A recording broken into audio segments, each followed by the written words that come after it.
Good evening, and welcome to Outside in Digital.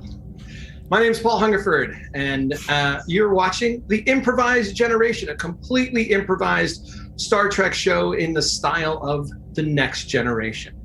In order to get our show started, we ask you, the audience, for a suggestion of a non-Star Trek related word, something that has nothing to do with Star Trek whatsoever. Go ahead and type it into the chat there, and we'll take a look at that. And while we wait, I'd like to read a land acknowledgement in this moment, just to give us an opportunity to reflect on that. Since we are gathered today in virtual space, let's also take a moment to consider the legacies of colonization embedded within the technologies, structures, and ways of thinking that we use every day.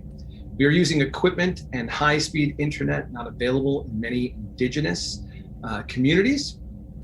Even the technologies that that are central to much of the art we make leave significant carbon footprints, contributing to changing climates that disappropriately affect indigenous peoples worldwide.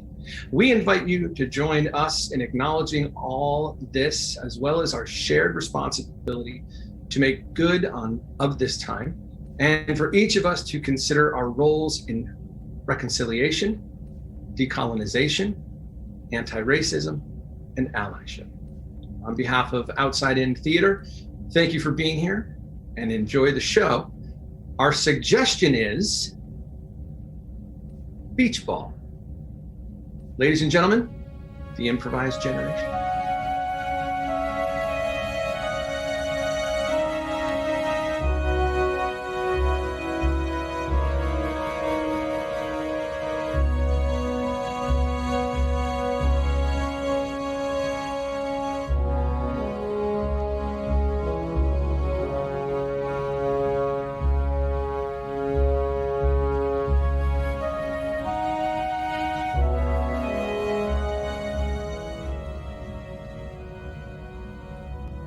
The appropriate thing to remember, Lieutenant Herg, is to not be afraid. In sports, in any kind of sport, we must not be afraid of that which will push us forward. Now, this may feel like Malibu, but this is just a simulation, Lieutenant Herg. Yes, thank you, Dr. Scott, and I appreciate you setting up different times of day in different areas of the simulation. It is keeping me on my toes and getting me ready for your Earth sports. Continue, please continue. Yes, for a rookie, you must be in the Saharan desert. It's a much calmer, less volatile place. And for somebody experienced like me, oh yeah, I can be in Malibu, I can be in Waikiki. Well, I could even be on the shores of the Dominican Republic. Did you know that the Dominican Republic has over 5,000 beaches on Earth? Herg, did you even know that? I'll be honest, Dr. Scott. I did not know that fact about your home planet. I am frankly just very nervous learning this sport. Do I know all of the rules by now? Are you sure that there's no fighting involved? Usually there's fighting. No, this is the greatest part about this sport. It's just about letting go. When I joined Starfleet, I was so about the rules, Lieutenant Herg. But this beach ball here, I'm going to roll it over to you. Let it just touch your feet. Okay. That's it. And then after that, we're going to pop open a little champagne. And that's what we do. Dr. Scott, I'm sorry. I did not retract my claws. This is difficult for me. Please, send me another beach ball, please. Let me try again. I won't give up. No. That was the only beach ball. And that's okay. Lieutenant Herg, it wasn't your fault. Solara 4, it was a small space station and nobody was hurt. We make mistakes. We puncture beach balls. But Solara 4 was not your fault. And guess what? If we open up the champagne in this simulation and we have a nice beach day, and some spills, You are just a humanoid. Remember that. No, Dr. Scott. I'm a Starfleet officer. Computer and simulation.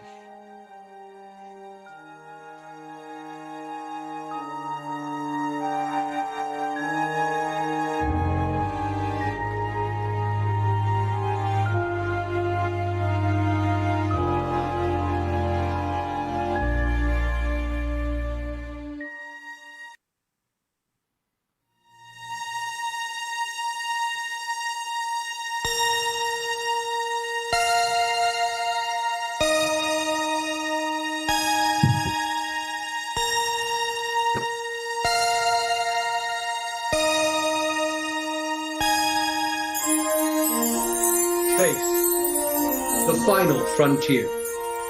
These are the voyages of the starship McGinley. Its continuing mission: to explore strange new worlds, to seek out new life and new civilizations, to boldly go where no one has gone before. Starring Paul Hungerford as Commander Jack Dedman.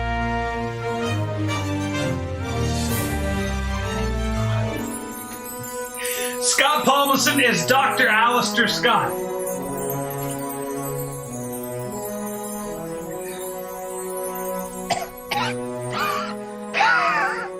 Captain Navarro as Lieutenant Turg.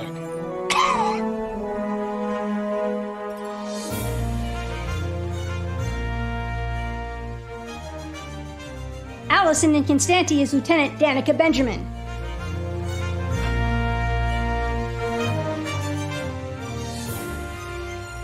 Rachel Wasserman as Lieutenant Yekaterina Stanislova.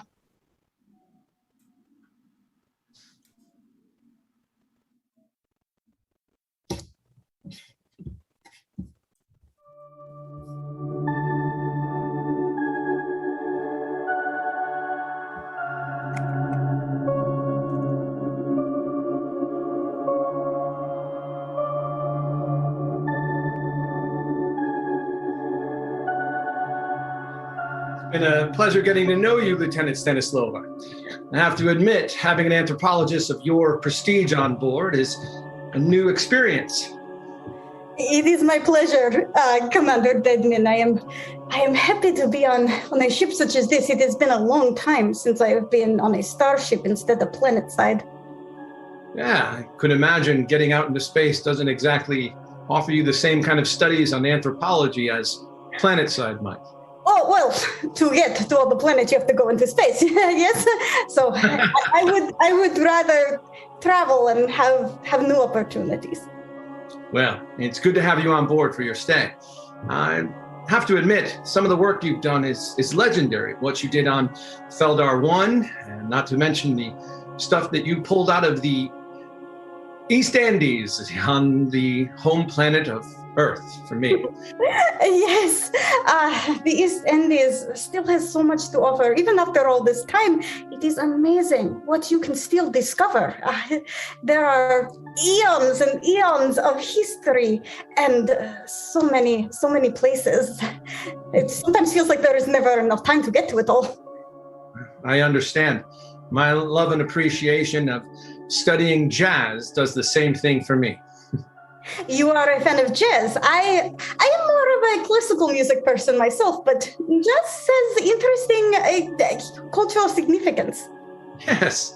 Do you play an instrument? A little. I learned the violin and the piano a little when I was a child, but it did not stick. Well, perhaps maybe we can find some time to share each other's talents. I would enjoy that, Commander. Right this way to 10 forward.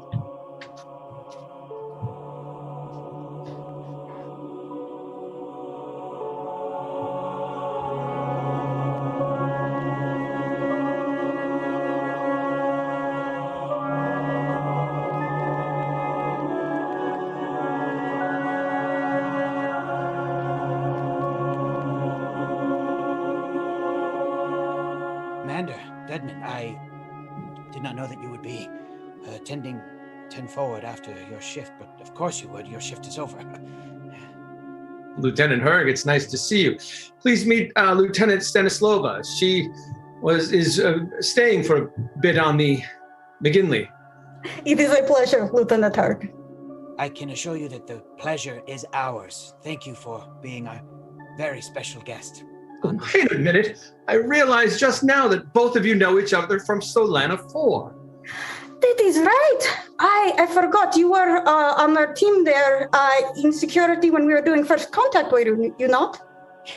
Yes, that's true. I was stationed in security, and I was present during the unfortunate mishap that occurred. But in any case, it is good to see you, Lieutenant. I must have slipped my mind that we had met before. Yes, it was a challenging time. I'm sure it was.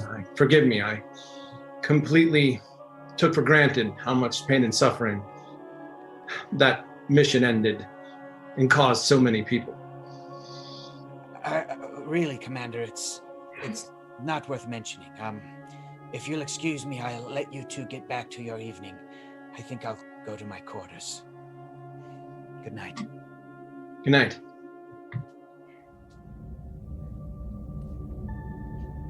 I'm sorry, Lieutenant. That was awkward. I apologize for not considering before I spoke.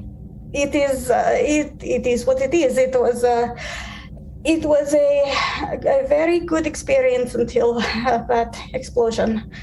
What does that mean?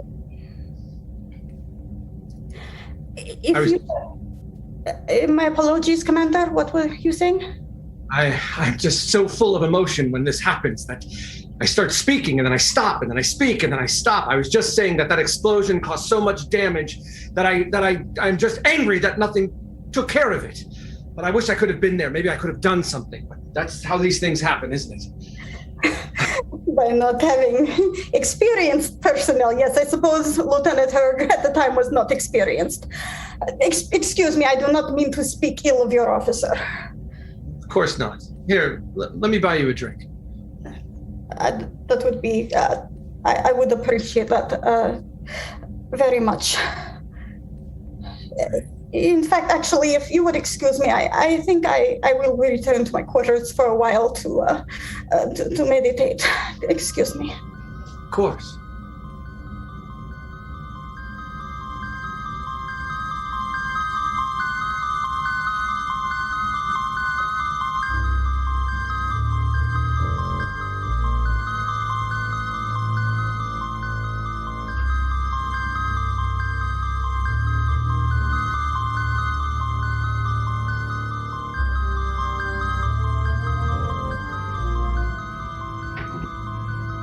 Dr. Scott, we are heading for Taurus 4. We shall be there in about 52 hours. I bet you're excited to see the demolition of the old mining colony. Yeah, demolitions are fun. Danica, I'm fun, right? I'm a fun person, right? Sure. Yes. Definitely. You're fun, sir. Yeah, you said that. You said something yesterday that just made me chuckle. I can't remember what it was. The joke about wine. The joke about wine. You like the wine joke? Yes, the wine joke. Yes. Are you drinking that, or are you just whining? Yeah. That was funny, sir. I did very well in the Starfleet in terms of my bedside manner, and it just seems as of late. Especially as we're on our way to a demolition, that I've lost my touch.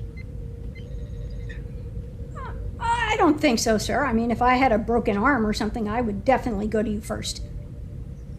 Do you? Are you not feeling well? We can go. We can have another commander and another lieutenant come in, and we can go. Let's do that.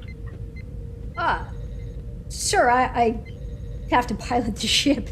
Yes. Of course. Another time, perhaps, sir? Sorry, what was that, Lieutenant? I'm sorry, I said another time, perhaps?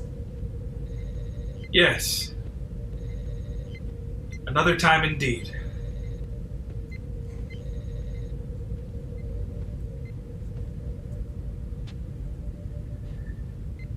Lieutenant Herg reporting for duty. Lieutenant Herg! Welcome to Doctor? the bridge. Thank you. Lieutenant Herg, you seem to have lost a little, jump in your step there. Oh, I may have sprained my paw earlier on the holodeck. Oh. Well, Dr. Scott can take care of that. Right, Doctor? I absolutely can. Lieutenant Herg, come with me. Commander Jack Denman will take over the bridge. Doctor, no, I could not pull you away from your duties. I know that we are en route to Taros 4 and should be arriving in 51 hours and 49 minutes. I would not want to pull you away. I can assure you that my slight discomfort will heal because of my natural Cation abilities. So, thank you, Doctor, but I'm fine. You're sure? I am a doctor, so...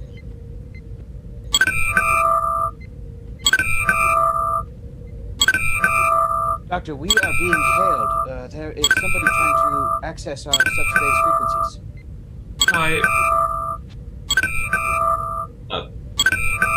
Please connect. Put them on screen. Immediately.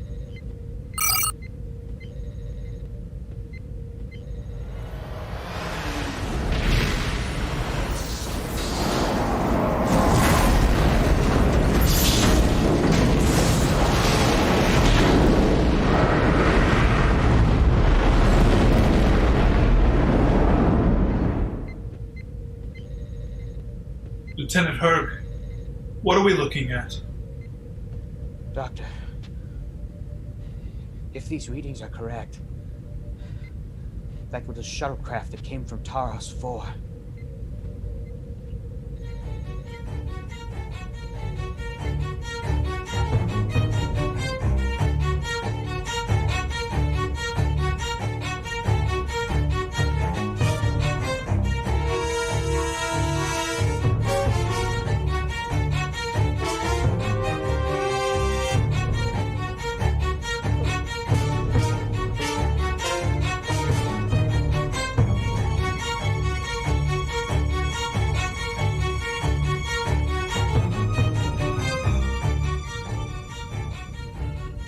It is like it is happening all over again.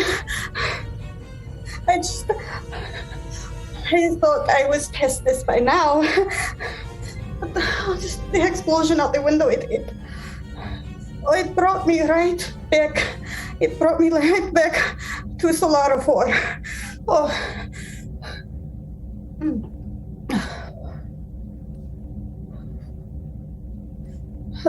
I thought that I was beyond this, that I was not having these reactions anymore. But when Commander Deadman mentioned that Lieutenant Herg was the cause, and then I saw this, I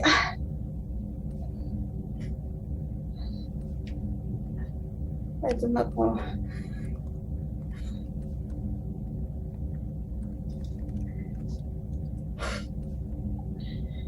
Doctor, please, there must be something you can give me, some neural inhibitor, something, just a little bit for the post-traumatic stress. Lieutenant, this is not your fault. I know it is not my fault, but it sometimes, since then, at night, when I have these dreams, I feel like maybe I could have stopped it, and being so close, I think, all over again. I know it is irrational, but there must have been something I could have done, something, I know, maybe not today, but back then I should have known, I should have seen what was coming. Mistakes happen, Lieutenant.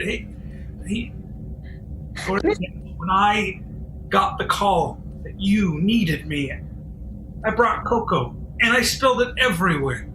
Look, there's cocoa everywhere, and I know it's not the same, but we're human. Well, not all of us are human. Some of us, we're all humanoid. Some of us not. There are many types of species out there. Yes, there are humanoids, non-humanoids, gaseous forms, a lot of kinds. And I know we all make mistakes. We are more similar than we are different, but and I am appreciative of the cocoa, but cocoa does not fix the loss of lives. You're right. It does. I should go. I should check to see what the commander has learned. I'm off. I'm trying to bring some humanity to my work, I'm gonna go. Doctor, there's nothing you can do for me at all besides cocoa? That's the question. What can I do?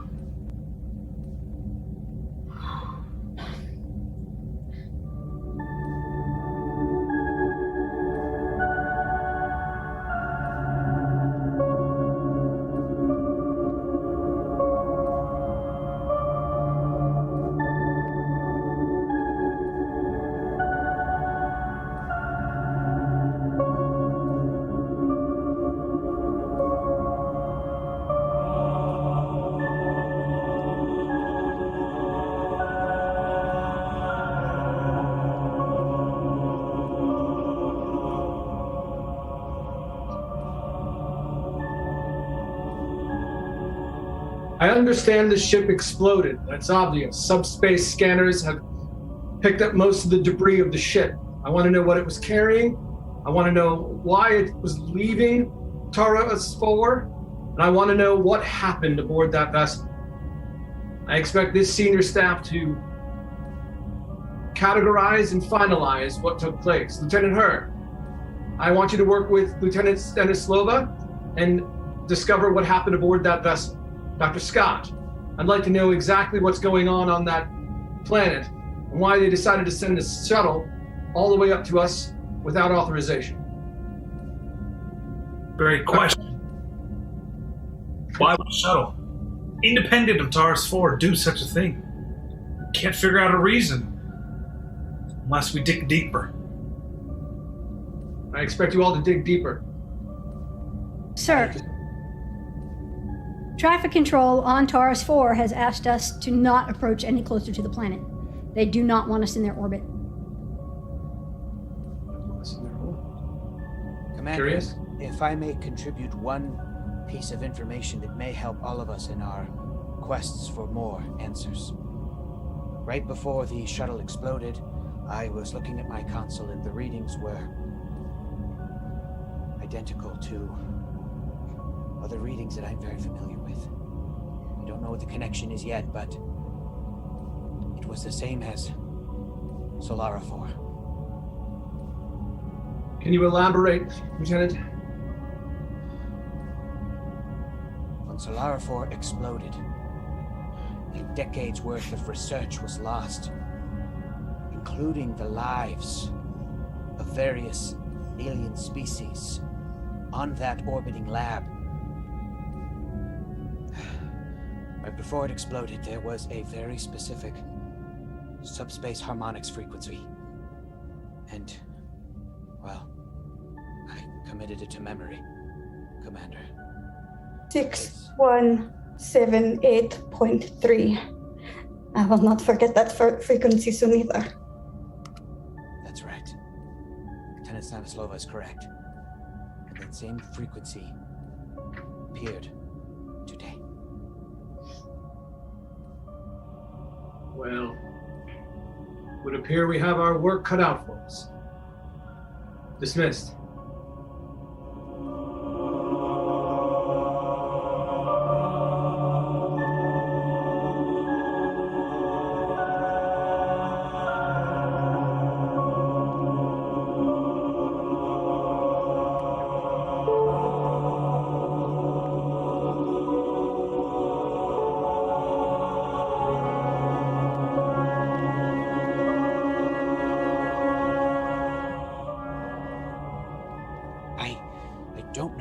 The correct path to travel down in terms of looking for findings, but maybe I'm wrong. I don't know. I feel as though,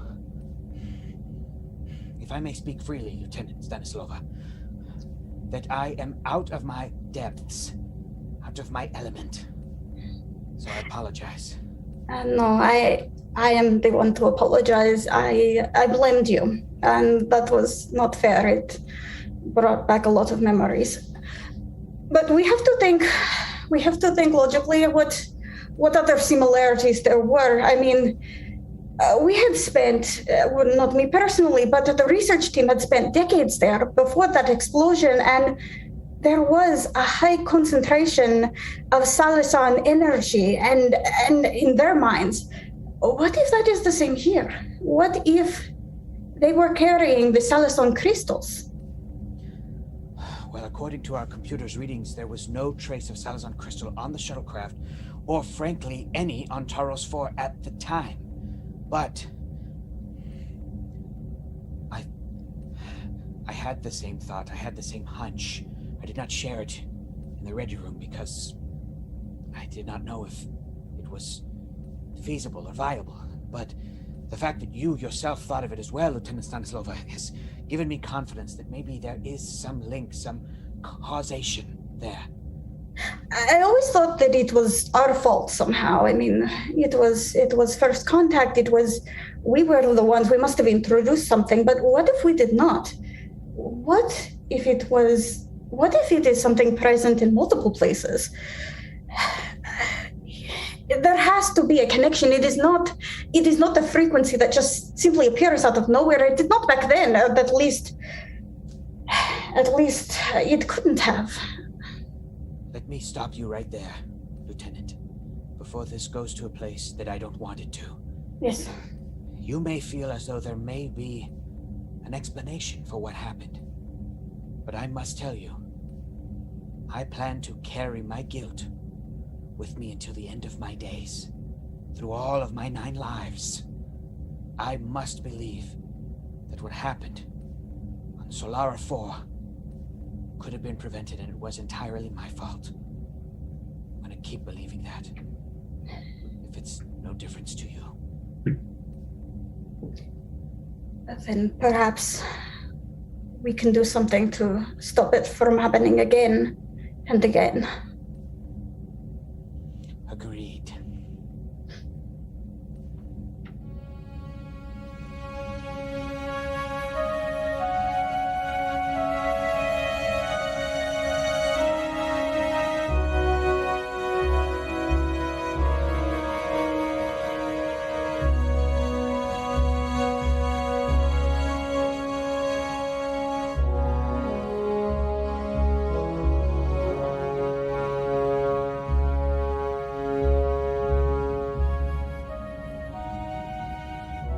Funny to see you here, Jack. You're at the old Irish pub. The old-timey Irish pub. Seems Yes. like that shuttlecraft was just a transport ship. Just innocent lives. Innocent lives being ruined by humanoid mistakes. You know what? I decided, Jack, I've decided that a computer would do a better job at making people feel better and making people feel whole again than an actual human. I've decided. I'm just going to do my job, and that's it from now on. So you've decided that you're just going to do your job, that a computer, so you created this holodeck program to make us feel better, for us to be in here and feel better, thinking that the computer would help us feel better because now we're in this setting. Is that what you're saying? Yes, I've lost my touch, Jack. I have lost my touch, and that's all there is to it. It is, I am a worker now. I am an officer in Starfleet. I am not happy, Alistair. I'm not joking, Alistair. You're not going to hear any more booze jokes from me, Jack. Not even one. Not even with the name Jack. Oh, so that was a half joke. So now I'm just getting very serious, bedside manner, no comedy, Dr. Scott. Is that what I'm getting? You're acting like I told you I want to quit Starfleet. I didn't say that. I'm simply might saying as I'm well. not doing jokes anymore. And the two most Well, you might as well. yeah, maybe that's what needs to happen, because the two lieutenants who are out there while we're in this old-timey Irish pub are figuring it out. And I can't figure out squat. Really. The Dr. Scott that I know who wasn't able to play jazz music for 3 years because his arms were being replaced. The Dr. Scott that I know who had every single medical exam 99.9% perfect.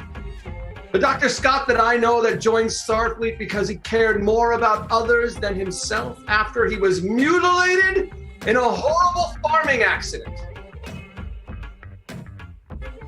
Yeah. Dr. Scott. Yeah, he's dead. Dr. Scott is dead.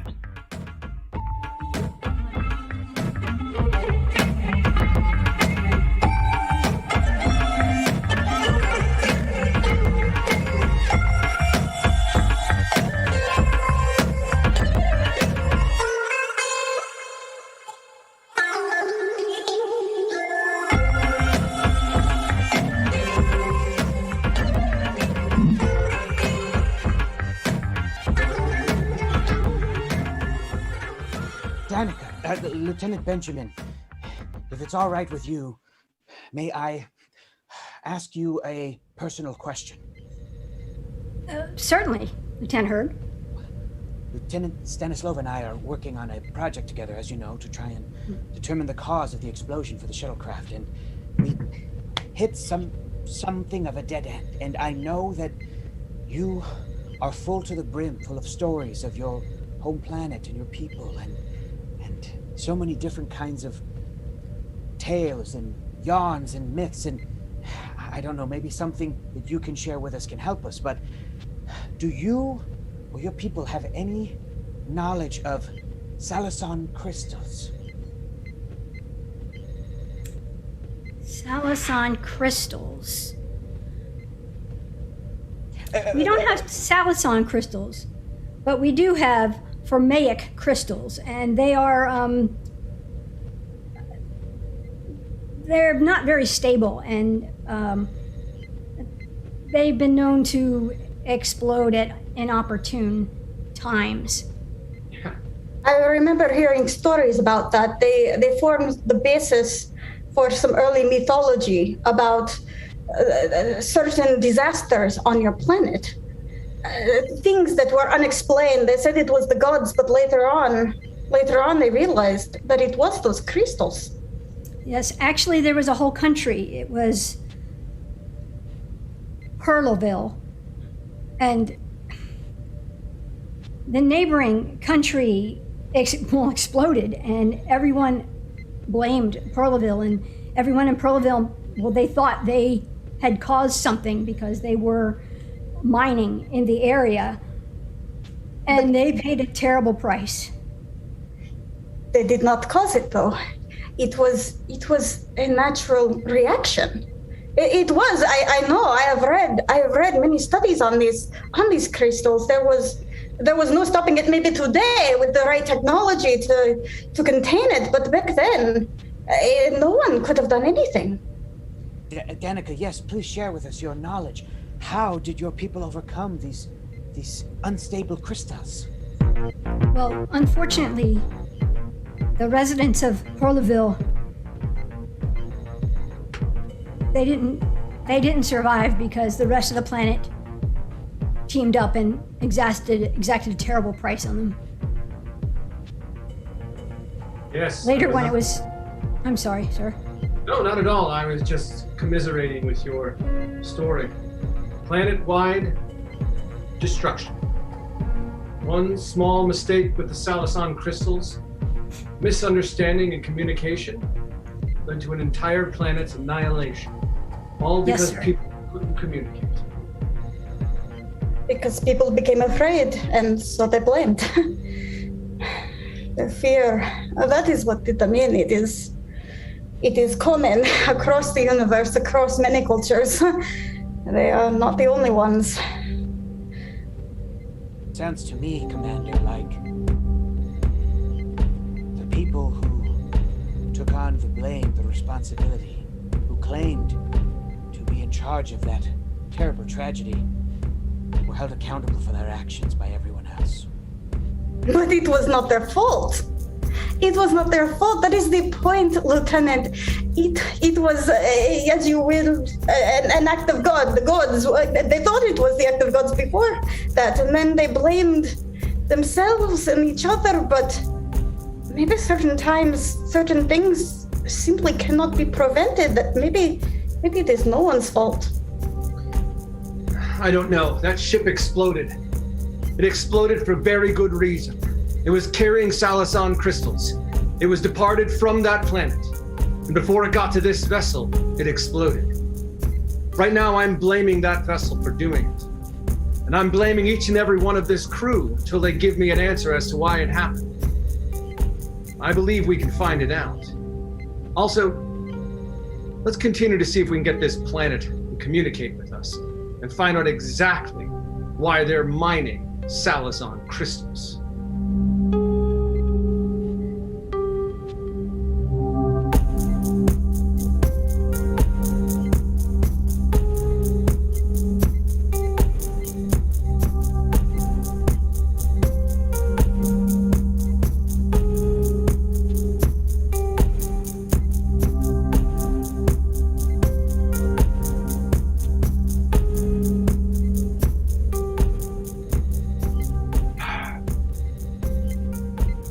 This might be a way to communicate with the planet down below. It's just something I learned in Starfleet. It's sending out the exact numbers, the frequency that we had before. Set of numbers to see if something comes back. Dr. Scott, I don't know if that's going to work, but we have to try. Thank you. Thank you for helping. This would be a moment for me to tell a joke, but I'm not going to.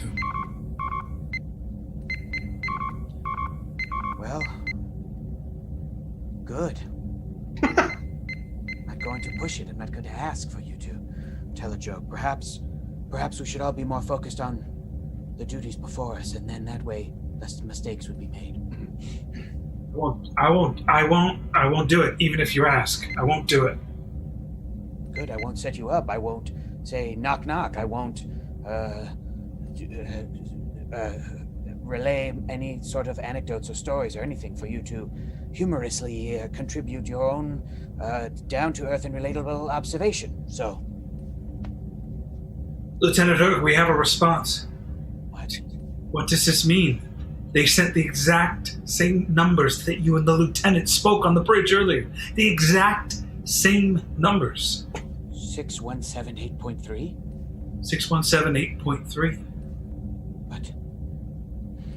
But according to Lieutenant Stanislova's findings, there was no trace of Salazar crystals until we discovered that there was. And the Taras 4 and the shuttle was plentiful with the same crystals. What could this mean, Doctor? Indeed. What could this mean?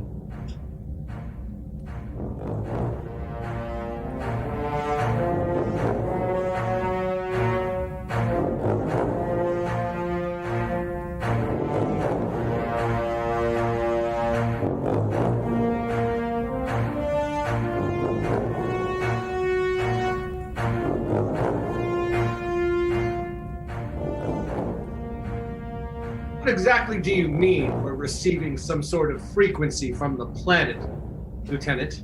I mean that we are receiving the exact same frequency that Herc and I encountered on Sodar 4, 6178.3. I am starting to believe that maybe it is a message itself, that the frequency is a message. Can you translate it? Can you put it through our incredibly savvy computer and see if it can figure out what's going on? I can. So far there has been nothing. There are many species that communicate using numerical codes, but But this, so far, it has no meaning. But I will cross-reference it with as many instances as possible. See if there was something on the Solara 4 that is similar with the. Sir, we're getting a signal from the planet, and it's being followed by photon torpedoes. Red alert! Target phasers! I'm trying, Commander, but the frequency... Taking evasive maneuver, sir. To bounce around constantly. I can't get a lock. Get us out of here, Lieutenant. Sir. Hang on, this one's gonna hurt.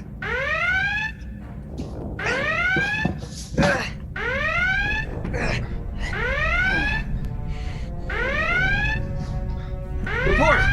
Damage report. Decks 4, 2, and 7 took some damage, Commander, but no casualties. I want to know what the hell is going on down there. Take us to the northern point of the planet. See if we can evade their sensors. Aye, sir. Coming about. 6178.3, 6178.3, 6178.3. What are you going on about, Doctor? Danica, do you have a Starfleet manual under your console? Absolutely, sir. Toss it over.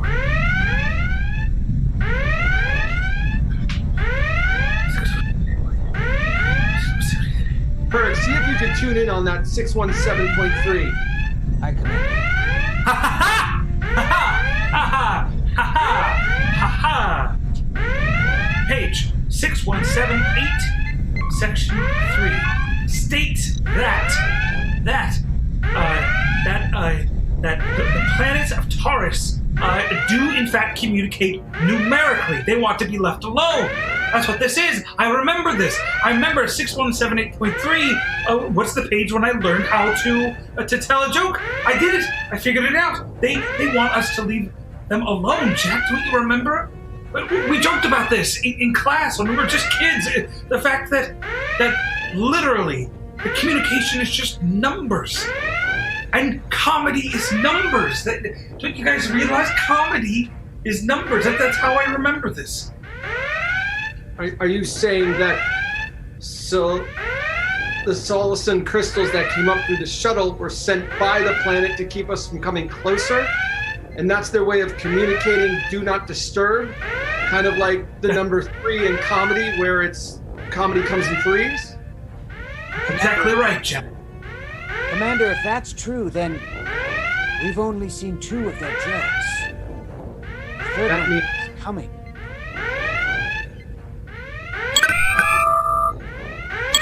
Commander, we're being hailed.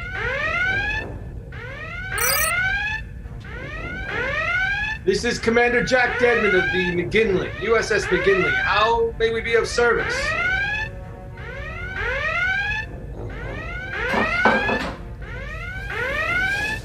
Is everyone all right? I hear a lot of explosions down there. Did we send a medical...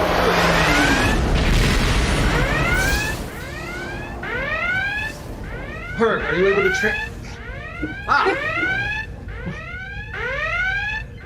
Herg, are you able to translate? Commander, I can't... It's coming through now. It's an alien being attempting to communicate. And They replicate. Go ahead, Herg. Yes, it seems that they can replicate our own images as well. It's going to take on a humanoid appearance. I'm putting it on screen now. Here.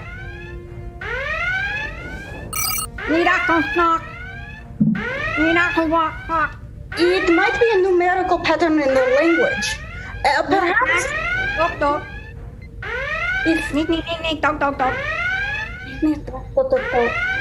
Yes. It's like old Morse code. It's like Morse code.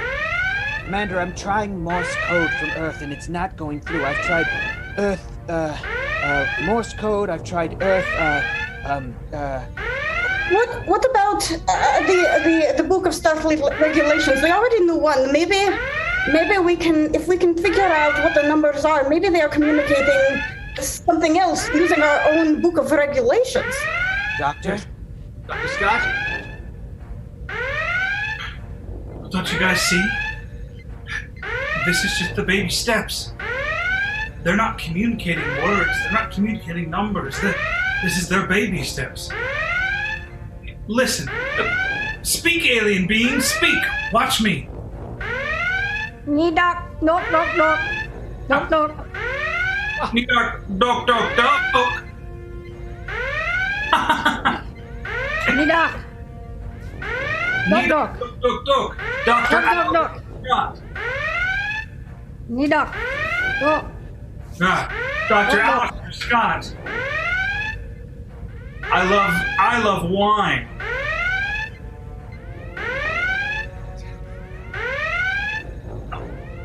It doesn't seem to be working, Dr. Scott. You need to tell her about your jokes. Don't you see that? The joke is relating to that. The joke is not trying to figure out what they're saying. It's just relating with them on a level, even if it's gibberish. Yes, that makes sense now. Wait, Doctor. I'm finally able to translate some of the numerical code. It is translated to knock, knock. Who is there? Who's there, indeed? Stanislava, you're right. It is. They have been mimicking us this entire time. And we did not know it. Doctor, we need one of your corny jokes. I need you to relay it to Lieutenant Stanislava, and then she can translate it into the numerical code. It's all up to you. Oh,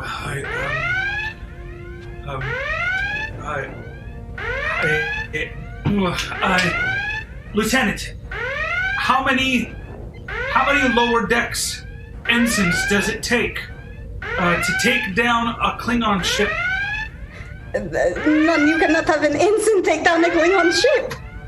Yes, that's it. That's the joke. It's more of a but that's it. Yeah. Tok, tok. Low snow. Tok, tok. Low snow. Knock, knock, knock. Tok, tok, knock, knock, knock, knock. Knock, knock, knock. It's working. Yes, it is funny. It's funny, is it not? Commander, the missiles and targets are being recalled. It seemed to have worked. Knock. Knock. Take us out of red alert. Commander, their planet-wide shields are down, and we're getting some sort of transmissions. Oh my gods. This is proof that there was no loss of life at Solara 4 or in the shuttle. They've played a prank on us.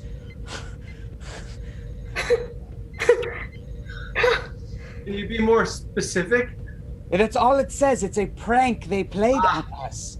So they were testing us to see if we would fire at them and attack them rather than try to make communication. Yes, the accident that I and Lieutenant Stanislava was present for 7 years ago is now finally told in the punchline for this joke. Yes, this was a setup 7 years ago to make us believe that decades of research was lost and so was alien life. But according to this message, joke is on us, Commander. Ha! Joke is on us. Well, let's make a note of it. I'm sure there's Starfleet Command would like to know the truth about what actually happened. Let's also leave a beacon here to let people know not to disturb the planet.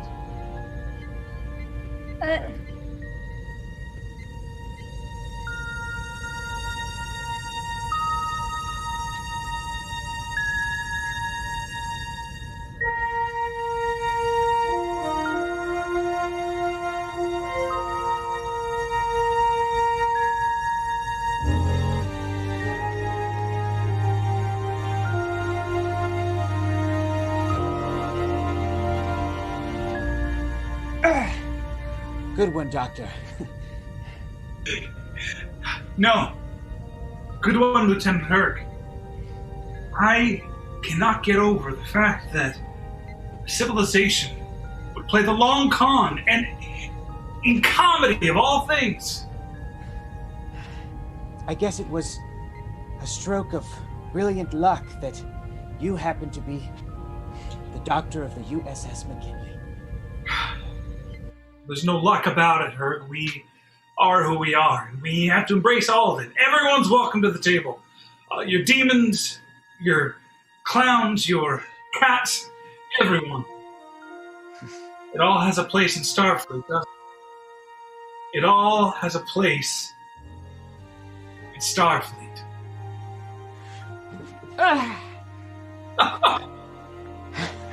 Sorry, I quite have taken a liking to this game, volleyball. It's fun. It's very fun.